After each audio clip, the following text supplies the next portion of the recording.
Welcome to Knife Chats. If you like this video, please take a moment to give it a thumbs up, share it with your friends, and leave a comment below. Always looking for new subscribers. Thanks for dropping by and enjoy the video. Okay, this video is going to be about the history of the can opener on pocket knives.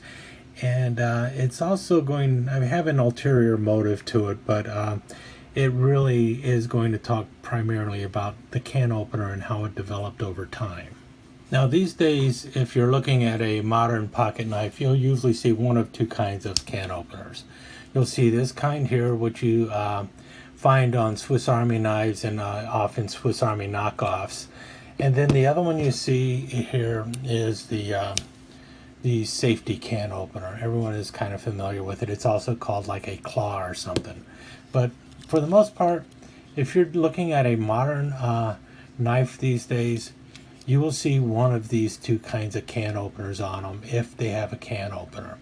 But that was not the case for a long time. In fact, both of those can openers showed up after World War II, so after 1946. Well, this one showed up in 1944, but we'll get into that.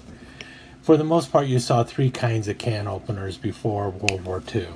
You saw this triangular kind of punch blade, which is very popular in England, especially in England at the time, and it's often just called a tin cutter.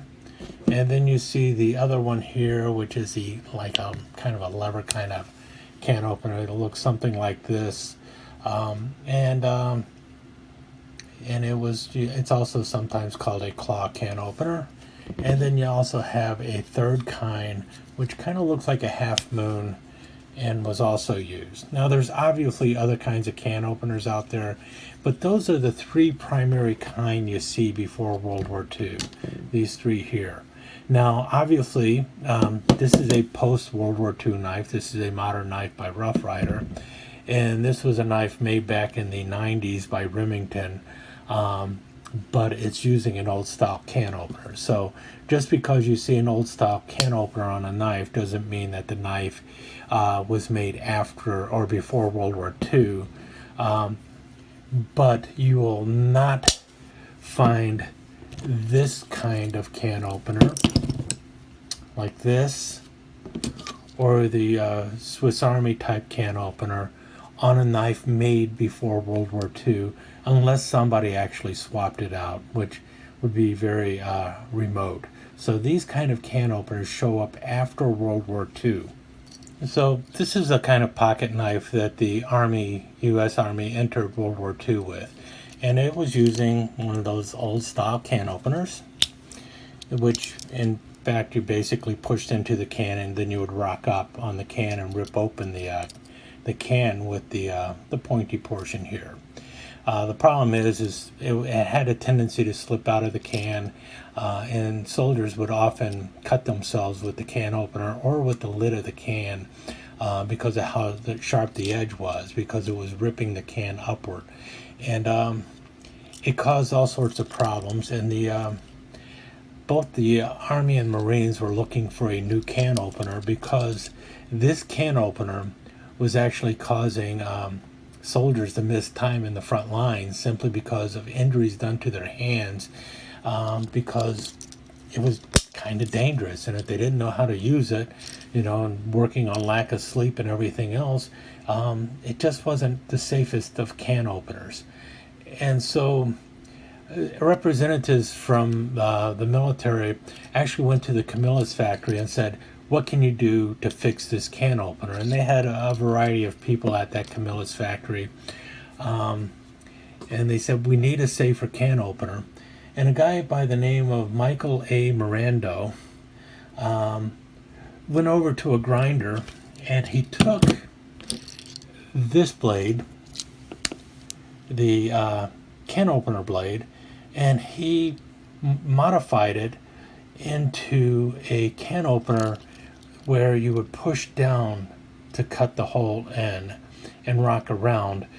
And this caused the lip of the can, the bent portion, to be downward instead of upward. And it also meant that there was no slippage of any sharp object coming up towards the soldier. And so what was known as the safety can opener was born. And this is the safety can opener. This happened in 1944, and the first company to come out with these was Imperial, actually Kingston and Imperial. And Kingston was basically a shell company developed by Ulster and Imperial for contracting reasons, so that they did not end up going over in contracts.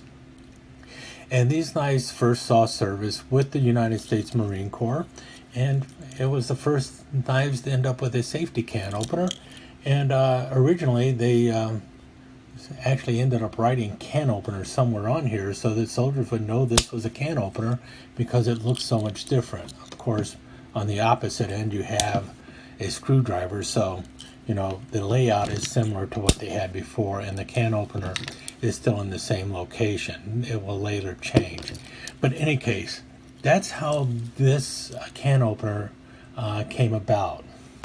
Now, as Imperial was making these knives and Kingston was making them, and Michael A. Miranda was actually an employee of Imperial, even though they were in the Camillus factory at the time, on December 25th, 1945, Imperial asked for a patent for this type of can opener. And that patent number was 2391732. And what that meant is any pocket knife with this can opener before 1952 had to be coming out of Imperial. Otherwise, someone would be in breach of the patent, and they could be sued and lose all sorts of money. So right after World War II, a couple other companies thought that they could do this, but they couldn't, at least not until 1952. But that didn't stop companies from trying. So now let's look at 3 different pocket knives. This is an official Boy Scout knife by Imperial. They had the contract at the time, and you see they have their can opener on it. And we have here an earlier knife by Colonial. This one says solder seal. But if you notice, this can opener looks significantly different and does not work nearly as well as the safety can opener that Imperial has. In fact, it's closer to the early can opener that Camillus began using shortly after World War II. Notice it's just straight and you're pushing down, so it's working a little bit different than the safety can opener. It doesn't have the same hook and claw, and it doesn't work nearly as efficient as this. It will work, but it doesn't work as well. But in 1952, Imperial's patent on this can opener expired, which meant that other knife companies could then start making knives with the safety can opener. And so once the other companies tooled up for it after 1952, you had all sorts of companies coming out with their safety can openers, because now Camillus could also use the safety can opener, as well as Colonial, and still later Baron's son. And there's nothing that Imperial could do about it, because Imperial had their exclusive rights. They had a time that they could actually be the only ones producing this type of can opener. But once the patent expired, which was 1952, that's the way it works, then also Camillus can make it, Colonial can make it, and Baron's son can make it. The idea is anyone should be able to profit off of the product, and that's why things are put out there. The thing is for a certain period of time, the other companies had to pay royalty towards Imperial to be able to use it. But then after that, even after a certain length of time, they no longer needed to pay a royalty to Imperial to put this kind of can opener on their knife. And that's just the way it is with new inventions.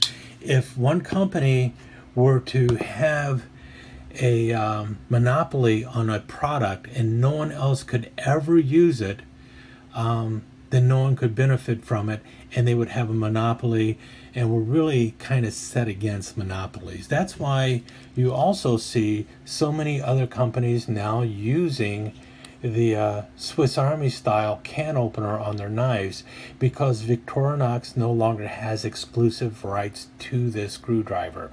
For a while, some people paid royalty for it, and then after that, it just became kind of like public domain.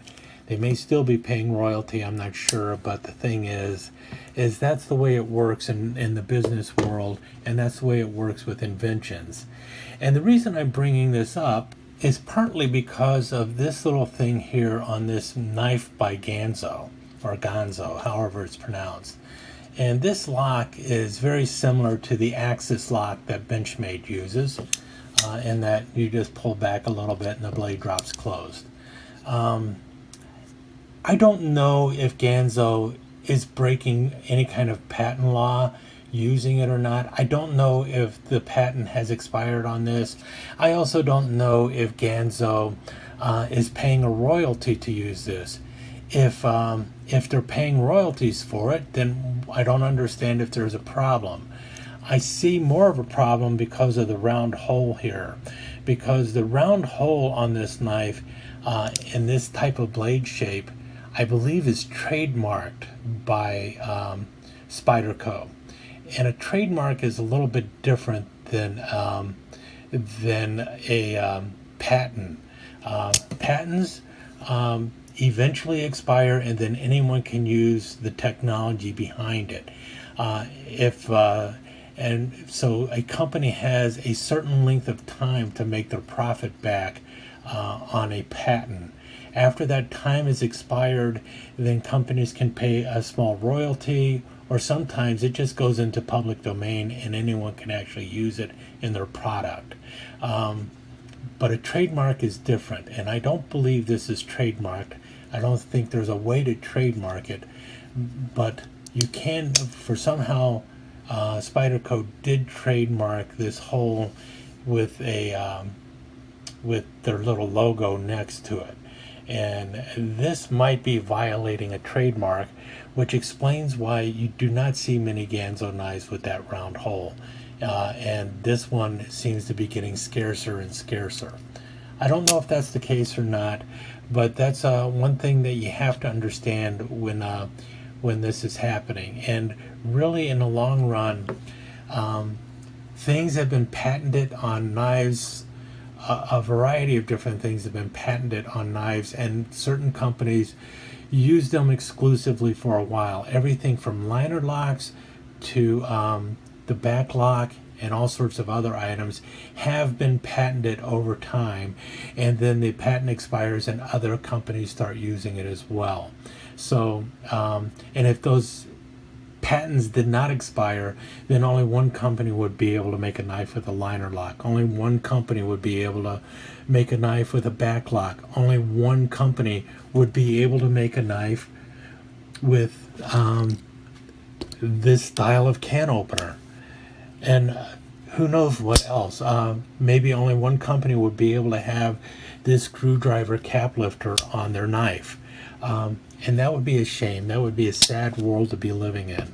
So you have to understand that over time, things advance, patents expire, other companies can then benefit off of the works of other companies. It may not seem fair, but that's the way business is, and that's the way the knife evolves and actually improves over time. In any case, I think I've rambled on a little bit longer, and maybe this is just my opinion, but it kind of does prove a point that the G-lock or the Axis lock is in many ways like the old-fashioned can openers.